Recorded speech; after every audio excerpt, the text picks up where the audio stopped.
নমস্কাৰ এক্সাম মেটা সামগ্ৰী চেনেলৰ আপোনালোকক স্বাগতম। আজি আমি আৰম্ভ কৰিম এটা সাধু কথা। এইটো বহুত ইণ্টাৰেষ্টিং সাধু কথা, তোমালোকে শুনি ভাল পাবা। মই এইটো চেনেলত ক্লাছ 2ৰ পৰা ক্লাছ 10লৈকে যিখিনি ধৰা তোমালোকৰ এক্সাম আহে তাৰ সকলোবোৰ এক্সামৰ কুৱেশ্যন এনচাৰ লগতে চেপ্টাৰবোৰ ডিছকাছ কৰোঁ। তাৰোপৰি HS ফাৰ্ষ্ট ইয়াৰ আৰু ছেকেণ্ড ইয়াৰৰো মই কুৱেশ্যন এনচাৰ দিওঁ। তাৰোপৰি ডিগ্ৰীৰ আৰু মাষ্টাৰ ডিগ্ৰীৰো দিওঁ। ডিগ্ৰী আৰু মাষ্টাৰ ডিগ্ৰী মই এছামিছ, হিন্দী, এডুকেশ্যন, ইকনমিক্সৰ দিওঁ। গতিকে তোমালোকে মোৰ ইউটিউব চেনেলটোত চেক কৰি থাকিলে তোমালোকৰ প্ৰয়োজনীয় ভিডিঅ'বোৰ পাই থাকিবা আৰু যোনবিলাক তোমালোকৰ প্ৰয়োজন সেইবিলাক তোমালোকে চাব পাৰিবা। আৰু লগতে তোমালোকৰ বন্ধু বান্ধৱী হওক বা তোমালোকৰ সৰু ভাইটি ভণ্টি হওক, তেওঁলোকৰ যদি কোনোবা ক্লাছত পঢ়ি আছে তেওঁলোকৰ কাৰণে ভিডিঅ'বোৰ বনাওঁ। গতিকে তোমালোকে তেওঁলোককো এই ভিডিঅ'ৰ লিংকটো দি কিনে তেওঁলোককো হেল্প কৰিব পাৰা। গতিকে আজি আমি আৰম্ভ কৰিম পৰুৱা চৰাই আৰু বামুণৰ সাধু। তোমালোকে শুনি থাকিবা। এইটো যিটো চেপ্টাৰটো আছে বা চেপ্টাৰ নহয়, এইটো ধৰা এইটো সাধু কথাটো বহুত ইণ্টাৰেষ্টিং হয়, তোমালোকে শুনি ভাল পাবা। পৰুৱা চৰাই আৰু বামুণৰ সাধু। এহাল নিমাখিত বামুণী আছিল। এদিন বামুণে গাঁৱলৈ যাওঁতে এটা কুৰুৱা চৰায়ে এটা ৰৌ মাছ ধৰি আনি এখন দলনি পথাৰত আঁতৌ-পুতৌকৈ খাব খোজা দেখি লৰি গৈ চৰাইটোৰ মুখৰ পৰা মাছটো কাঢ়ি আনিলে। মুখৰ টোপটো যোৱা দেখি চৰাইয়ে আকাশত নিৰাশ হৈ বেজাৰ মনেৰে ক'বলৈ ধৰিলে, পৰলৈ দুখ কৰা কোনো সকাম নাই। সেইদিনাখনৰ পৰা কুৰুৱাটোৱে একো নকৰি সদায় মাছটোৰ কথাকে ভাবি থাকে আৰু বামুণক সাও দি আপোনা আপুনি কয়, মোক যেনেকৈ তই নিৰাশ কৰিলি তয়ো তেনেকৈ নিৰাশ হবি। সেই মাছৰ কথাকে ভাবি গুণি থাকি শোকত লাহে লাহে শুকাই খিনাই গৈ এদিন মৰি থাকিল। বামুণে মাছটো আনি ঘৰত মহা আনন্দৰে খাই বৈ আছে। কিছুদিনৰ মূৰত বামুণৰ এটি ল'ৰা উপজিল। ল'ৰাটি এনে ৰূপৰ হৈ উঠিল যে তাক দেখে সেয়ে কোলাত ল'বলৈ বিচাৰিছিল। বামুণীয়ে ল'ৰাৰ মুখ দেখি ভোক পিয়াহলৈ পাহৰিছিল। আজিকালিলৈ ল'ৰাটো ডাঙৰ হৈ আহিল। ৰূপে গুণে ল'ৰাক কেউপিনে পেলাব নোৱাৰা দেখি বামুণীৰ আনন্দৰ পাৰ নোহোৱা হৈছিল। আপুতৰ পুত হৈ ল'ৰাটো ইমান মূৰ লগা হৈছিল যে বামুণীয়ে তাৰ হৈ সদায় নিজক দেহাক দিবলৈ কৰি থৈছিল। ল'ৰাটি সফল ডেকা হওঁতেই বিধাতাৰ বিড়ম্বনাত নিঠুৰ কালে বামুণীৰ বুকু উদঙাই তাৰ মাৰি লৈ গুচি গ'ল। যিদিন ধৰি ল'ৰাটি মৰিল সেইদিন ধৰি বামুণীৰ চকুলো নুগুচা হ'ল। দুয়োৰে খাৱন শোৱন গুচি আৰু ৰাতিয়ে দিনে দুয়ে নিজৰ হিয়া ধুনি আধামৰা হ'ল। তাৰপিছত চাবা, কাঠ চেতিয়া জমে আমাক ইমান জীয়া জুই দিলে, তাকনো পুৱা গধূলি সদায় ঘেটকালি থাকিলে সি কেনে পায়। এইবুলি বামুণে ঢেঁকীটোকে নিতৌ ঘুমুৰকৈ যমৰ হিয়া খুজিছোঁ বুলি কৈ খুন্দি থাকে। বামুণে এনেকৈ দুখ বেজাৰ কৰি ঢেঁকী খুন্দি থকা দেখি এদিন ৰাতি বামুণক সপোনলৈ ক'লে, তুমি যে সদায় একেৰাহে ঢেঁকী খুন্দি হিয়া ফুকুৱাই পুতেৰাক থিয়াই আছা, সেই পুতেৰাক তুমি দেখিবলৈ পাবা।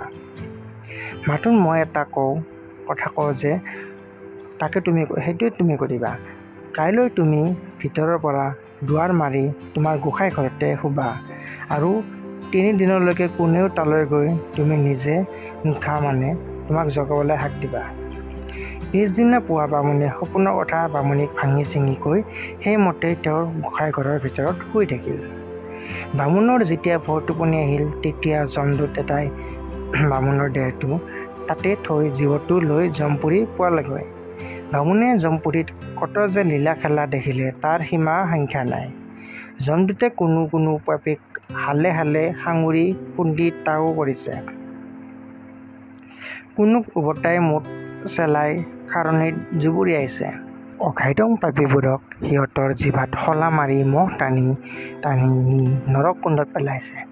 যমদূতবোৰ জুমে জুমে ফুৰিছে, হো কৰি আহি গৈছে। এইদৰে নানা ঠাইত নানা তৰহৰ কথা দেখি বামুণৰ শ্ৰুতি বুদ্ধি হেৰাল আৰু বতাহত আহঁতৰ পাত কপাদি ভয়ত বামুণ কঁপিবলৈ ধৰিলে। দূতে নি বামুণক যম ৰজাৰ ওচৰত ভেটালেগৈ। বামুণ ভয়ত ঠক ঠক কৰে কপা দেখি যমে তেওঁক ক'লে, বাপুদেউ তুমি ভয় নকৰিবা, তুমি বাৰু এই ডেকা মানুহমখাৰ ফাললৈ চকু দিয়াচোন, তাত তোমাৰ পুতেৰা আছেনে নাই। বামুণে সেই ফাললৈ চাই দেখিলে যে তেওঁৰ পুতেক তাত আছে। পুতেকক দেখি বামুণে ৰং মনেৰে যমক ক'লে যে, হয় মহাৰাজ, মোৰ পো সেইটো। বামুণৰ উত্তৰ শুনি যমে ক'লে, তাক ইয়ালৈ মাতাচোন, যদি সি নাহে তেন্তে তুমিয়েই তাক মাতি আনাগৈ।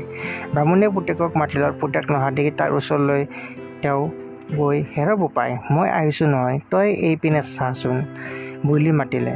বামুণে এইদৰে ৩-৪বাৰ মতাতো পুতেকে তেওঁৰ ফালে উভতিকেই নচোৱাত তেওঁ তাক হাতেৰে জোকাৰি মাৰি ক'লে, হেৰ বোপাই, এইফালে চাচোন, মই তোৰ বাপেৰ। পুতেকে এই কথা শুনি বাপেকৰ ফালে চাই বেজাৰ মাতেৰে ক'বলৈ ধৰিলে, তই মোক ক'ৰ পো পাইছহি কওঁ, মই তোৰ পুতেৰ নহওঁ। তাহানি যে তই কুৰুৱা চৰাইটোক বেজাৰ দি তাৰ মুখৰ টোপটো কাঢ়ি লৈ গৈছিলি, তাৰ পুতক তুলিবলৈহে মই তোৰ পুতেৰ হৈ জন্ম ধৰিছিলোঁ। এতিয়া মনত পৰিছেনে? মোৰ মনত তই যেনেকুৱা জুই দিছিলি, তোৰ মনতো মই তেনেকুৱা জুই দি গুচি আহিলোঁ। পুতেকৰ উত্তৰ শুনি বামুণে মন মাৰি তাৰ পৰা গুচি আহি যমৰ আগত ক'লে যে, সেইটো মোৰ পো নহয়। বামুণৰ কথা শুনি যমে তেওঁক ক'লে, তোমালোকে মোক অকাৰণত দোষ দিছিলা, এতিয়া দেখিলা কাৰ দোষ। এই বুলি যমে দূতৰ চকুলৈ চাই ঠাই দিলত দূতে বামুণক ততালিকে লৈ আহি আকৌ বামুণৰ গোসাঁই ঘৰৰ পুৱাই দেহাটোৰ ভিতৰত সুমুৱাই থৈ গুচি গ'ল। বামুণে সাৰ পাই বামুণীক সপোনত সকলো কথা ভাঙি পাতি ক'লে আৰু তেতিয়াৰ পৰা বামুণে মৰি যোৱা পুতেককে শোক কৰিবলৈ এৰি পেলালে। এই ছাত্ৰটো তোমাৰ কি বুজালা যে এহাল বামুণী আছিল, সিহঁতে এদিন যাই থাকোঁতে বামুণটো এটা দেখিছিল যে এটা চৰায়ে এটা মাছ পাইছিল। সেই মাছটো খাব ওলাওঁতে সেই মাছটোক বামুণে লৈ আহি সি জুতি মনে খালে। কিন্তু ইফালে যিটো চৰাই আছিল কুৰুৱা চৰাই, সি দুখত থাকিব ধৰিলে। তাৰপিছত সি এনেকৈ বেজাৰ মনে থাকি লাষ্টত এদিনাখন মৰি থাকিলে। তাৰে পিছত কেইদিনমান পিছত বামুণৰ ঘৰত এটা ল'ৰা সন্তান জন্ম পালে। সেই ল'ৰাটো বঢ়িয়া দেখাত আছিল, বহুত ধুনীয়া আছিল। গতিকে যোনে দেখে তাই সেই ল'ৰাটো লৈছিল। সেই ল'ৰাটো লাহে লাহে ডাঙৰ হ'ল। ডাঙৰ হোৱাৰ পাছত এদিনাখন সেই ল'ৰাটো মৰি থাকিল। মৰি থাকোঁতে বামুণী ধৰে বহুত কান্দিলে। তাৰপিছত বামুণে সিহঁতৰ ঢেঁকী আছে যে ঢেঁকীটোতে খুন্দি খুন্দি যমক খুন্দা বুলি ক'লে। তাৰপিছত এদিনাখন বামুণক সপোনত যমে দেখা দি কৈছে যে, তুমি মোক এনেই ধৰি আছা, তোমালোকৰ যিটো মন্দিৰ আছে তাতে তুমি 3 দিনলৈকে কোনো নমতাকৈ থাকা, মই তোমালোকক সকলো বস্তু দেখাম। তেতিয়া বামুণে কথাখিনি বামুণীক ক'লে, কৈ কিনে 3 দিনৰ কাৰণে বামুণে গোসাঁই ঘৰত ৰ'ল। সেই বামুণে যেতিয়া গোসাঁই ঘৰত আছিল তেতিয়া যমে তাৰ আত্মাটো ওপৰলৈ লৈ গৈছিল। লৈ যাই কিনে তাত সকলো মানুহক দেখাইছিল, যিবিলাক মানুহে বেয়া কাম কৰিছে বা বেয়া কিবা এটা কৰিছে, তেওঁলোকক বিভিন্ন ধৰণে শাস্তি দি আছিল। তাৰোপৰি তেতিয়া যমে সেই মানুহজনক ক'লেগৈ যে তোমাৰ ইয়াতে পুত্ৰ ক'ত আছে চোৱা। যেতিয়া পুত্ৰটোক সি ক'লেগৈ সেইটো মোৰ পুত্ৰ, তেতিয়া সি ক'লেগৈ যে তুমি তাক মাতি আনাচোন। তেতিয়া যেতিয়া বামুণটোৱে সেই ল'ৰাজনৰ ওচৰত গ'ল, তেতিয়া সি কৈছেগৈ যে তই মোৰ কোনো নহয়, তই যে এবাৰ কুৰুৱা চৰাইটোৰ যে মুখৰ পৰা মাছটো কাঢ়ি আছিলে, সেই কুৰুৱা চৰাইটোৱে মই। তেতিয়া কওঁতে বামুণৰ বেয়া লাগিছিল। তাৰপিছত অলপ সময়ৰ পিছত যমে আকৌ তাৰ জীৱটো বামুণৰ দেহত পঠিয়াই দিলে আৰু বামুণে ক'লেগৈ যে সেইটো আমাৰ পুত্ৰ নাছিল, সেইটো কুৰুৱা চৰাইটো আছিল। তাৰপিছত লাহে লাহে বামুণে সেই কুৰুৱা চৰাইটোৰ বা তেওঁলোকৰ পুত্ৰটোৰ যিটো সুখ হৈ আছিল সেইটো লাহে লাহে কমাই দিলে। এইটোৱে মূল ষ্টৰী। গতিকে ইয়াৰ পৰা আমি বুজি পাওঁ যে আমি কাৰো বস্তু কোনো লগ কৰিব নালাগে। যাৰ বস্তু সেইকে তাৰে অধিকাৰ আছে, আমি তাৰ পৰা কাঢ়ি আনি খাব নালাগে। এইটোৱে বুজিছে। আমি যদি বেলেগৰ বস্তু কাঢ়ি আনি খাওঁ, তেতিয়াহ'লে আমাৰো এটা সময়ত বহুত কান্দিব লগা হ'ব। গতিকে এইটোৱে ইয়াৰে মূল উদ্দেশ্য। এইটো যিটো কাহিনী আছে বা গল্প আছে, সেইটোৰ মূল উদ্দেশ্য এইটোৱে। আজিলৈ এৰিছোঁ, ধন্যবাদ। তোমালোকে যদি এই ষ্টৰিটো ভাল লাগিছে, তেতিয়াহ'লে তোমালোকৰ সৰু যিবিলাক ল'ৰা ছোৱালী আছে তেওঁলোকক শ্বেয়াৰ কৰি দিব পাৰা আৰু চেনেলটো যাতে ছাবস্ক্ৰাইব কৰা। আৰু মই নতুন ভিডিঅ' দিলে আনিব চেষ্টা কৰিম। তোমালোকে তাৰ বাবে এই চেনেলটো ডেইলি চেক কৰি থাকিবা। আজিলৈ এৰিছোঁ, ধন্যবাদ।